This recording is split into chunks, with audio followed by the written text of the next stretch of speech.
सास बहू की टमाटर की खेती। रजनी घूंघट ताने रसोई घर के भीतर से निकलकर कहती है, ये लीजिए बाबूजी, प्याज और रोटी है। हिचकिचा क्यों रही हो बहू? ईश्वर भूख मिटाने को इतना भी दे रहा है, बहुत है। रजनी के घर में आर्थिक अभाव की झलक साफ दिखाई पड़ रही थी। घर के उसारे में एक टूटी खटिया थी, चारों ओर मक्खियां भिनभिना रही थी। घर का ढांचा एकदम पुराना था। छत के नाम पर टूटी फूटी छप्पर चढ़ी हुई थी और सूती की फटी पुरानी साड़ी पहने रजनी की सास लाली माथे पर हाथ धरकर कहती हैं, जाने हमको इतना कष्ट ईश्वर क्यों दे रहा है। माँ जी, अगर आज हम दुख सह रहे हैं तो कल सुखी भी रहेंगे, आशा मत खोइए। बहुरिया, जवानी से बुढ़ापा आ गया, ये घनघोर गरीबी देखते हुए बाल भी सफेद हो गए, अब क्या सुख भोगने को मिलेगा। रात होते ही दोनों बाप बेटे घर लौटते हैं और वह खाने की थाली पर बैठे ही होते हैं कि अचानक साहूकार दरवाजा पीटकर कहता है, सोहन, अरे ओ चंपकलाल, कहाँ मर गया? बाहर निकल। क्या हुआ धनीलाल, इतनी रात को क्यों हल्ला मचा रहे हो? वाह जी वाह, अगर मेरे आने से इतनी ही दिक्कत है तो मेरा कर्जा क्यों नहीं लौटा देता। मुझे इस झोपड़ी में आना अच्छा नहीं लगता है, वो भी रोज रोज। तुम जैसे भूखे नंगों की शक्ल देखने के लिए हमें आना पड़ता है। उस रात चारों में से किसी को भी नींद नहीं आती।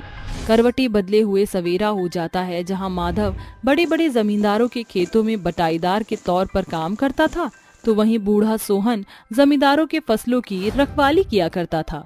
सासू माँ, घर का सारा कामकाज तो दोपहर तक खत्म हो जाता है, क्यों ना हम भी खेती बाड़ी करें? इससे 4 पैसे आएंगे तो घर का कर्जा उतारने में बाबूजी की मदद कर पाएंगे। पर बहू, हमको खेती का कुछ ज्ञान भी नहीं है और हम उगाएंगे क्या? सासू माँ, इस समय बाजार में सबसे ज्यादा महंगा अगर कुछ है तो वो है टमाटर, और फिर भी उसके मांग सबसे ज्यादा है। पर बहू, हमें तो टमाटर की खेती का कुछ अनुभव ज्ञान भी नहीं, और टमाटर उगाने के लिए जगह भी तो चाहिए। हमारे घर के पीछे जो खाली जगह है वहीं हम टमाटर उगाएंगे। दोनों सास बहू कुदाल के सहारे पूरे मैदान को साफ करके कहती हैं, सफाई तो हो गई, अब हमें टमाटर की खेती के लिए सबसे पहले यहाँ टमाटर के बीज बोने हैं, और उसके लिए ये टमाटर के बीज एकदम लाभकारी और किफायती हैं। बहू, तेरे पास इतने टमाटर के बीज कहाँ से आए? ये वो टमाटर के बीज हैं जो गर्मी से सरगल जाते थे, तो मैं उनके बीजों को धोकर सुखाकर बटोर कर इकट्ठा किया करती थी, क्योंकि मैं जानती थी एक दिन ये जरूर काम आएंगे। शाबाश बहू। हमें पतली क्यारी बनाकर 3 मीटर दूरी पर 2-2 टमाटर के बीजों को बोना है। दोनों कड़ी मेहनत के साथ पसीना बहाकर बीजों की रोपाई करती हैं। फिर तकरीबन 1 हफ्ते बीतने पर टमाटर पौधों को उगता देख लाली खुशी से उछलते हुए कहती है, बहुरिया, सारा काम धंधा छोड़कर जल्दी से यहाँ आ जा। रजनी जैसे ही वहाँ आती है तो वह देखती है कि टमाटर के बीजों में से नन्हे पौधे निकल आए हैं और उन्हें पीले नन्हे फूल खिले हैं। माँ जी, अभी इस टमाटर के पौधे में फल लगने में कुछ दिन और लगेंगे। कुछ दिन और बीतने के साथ टमाटर के पौधे तेज रफ्तार के साथ बढ़ने लगे और उनमें लाल लाल टमाटर उगाते हैं। अरे बहू, जल्दी से टोकरी ले आ। दोनों सास बहू टोकरी लेकर टमाटर के खेत में खड़ी होकर कहती हैं, आखिरकार हमारी मेहनत रंग ले ही आई सासू माँ। मैंने तो सोचा ही नहीं था कि हमारे उगाए टमाटर इतने लाल, रसीले और बड़े बड़े उगेंगे। हमें बड़ी ही सावधानी से इन टमाटर को तोड़ना होगा। दोनों की टोकरी लाल रसीले टमाटर से लबालब भर जाती है, जिन्हें लेकर वो बाजार में बेचने पहुंचती है। टमाटर ले लो, ताजे रसीले ले लो, लाल टमाटर ले लो। इतना गला फाड़ने पर भी कोई नहीं आ रहा, ऐसे तो हमारी महीनों की मेहनत पर पानी फिर जाएगा। सासू माँ, अगर हम बाजार की सभी टमाटर वालों से थोड़ी कम दर पर टमाटर बेचे तो? दोनों सास बहू जोर शोर के साथ टमाटर बेचना शुरू करती हैं कि देखते देखते उनकी दुकान के इर्द गिर्द सैकड़ों लोगों की भीड़ लग जाती है और टमाटरों की लूटपाट हो जाती है। देखिए सासू माँ, एक भी टमाटर नहीं बचा।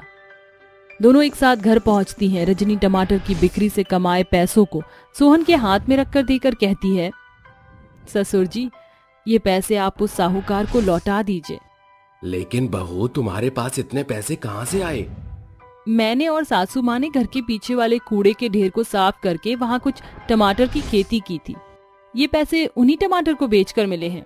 सोहन उन पैसों से साहूकार का कर्जा चुका देता है और फिर अभी हमारे पास कुछ पैसे शेष हैं। रजनी, अब से हम और पिताजी भी तुम्हारी और माँ के साथ टमाटर की खेती करेंगे। हाँ, किसी की चाकरी करने से तो अच्छा है कि हम सभी मिलजुल कर एक साथ टमाटर की खेती करें।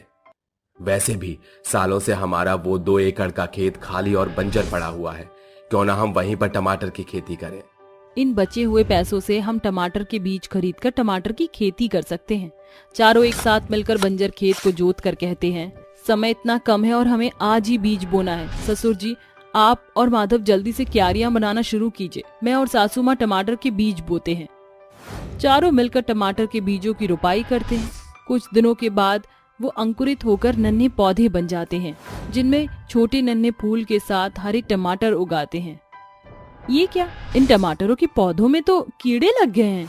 हमें इनमें खाद डालना होगा और कीटनाशक दवाई का छिड़काव भी करना होगा ताकि टमाटर की पैदावार अच्छी हो सके। और ये खरपतवार भी उखाड़ कर फेंकने होंगे, वरना ये टमाटर के पौधों को बढ़ने नहीं देंगे। दिन गुजरते चले जाते हैं और टमाटर के पौधे बड़े लाल टमाटर के पेड़ में बदल जाते हैं और उन्हें ट्रैक्टर वाला पर लाद देते हैं कि ट्रैक्टर वाला कहता है, भाई जी, थारे टमाटर तो बड़े ही सुथरे और लाल हैं।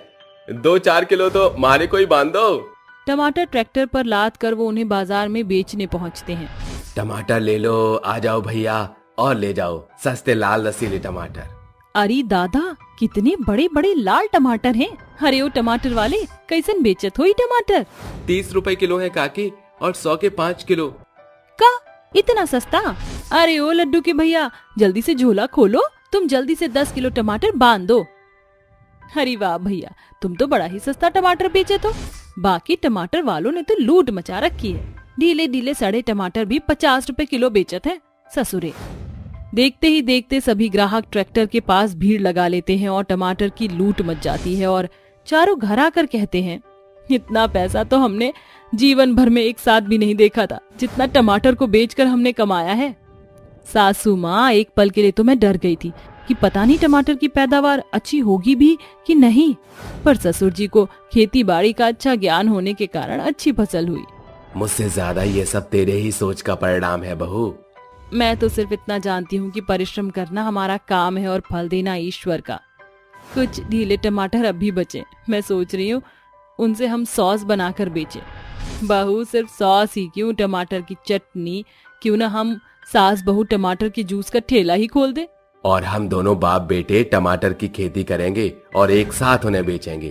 किसी ने सच कहा है कि एकता में बल होता है और जहाँ कल तक वो चारों कर्ज के बोझ तले दबे थे, उनका एक छोटा कदम उन्हें कामयाबी के शिखर पर लाकर खड़ा करता है।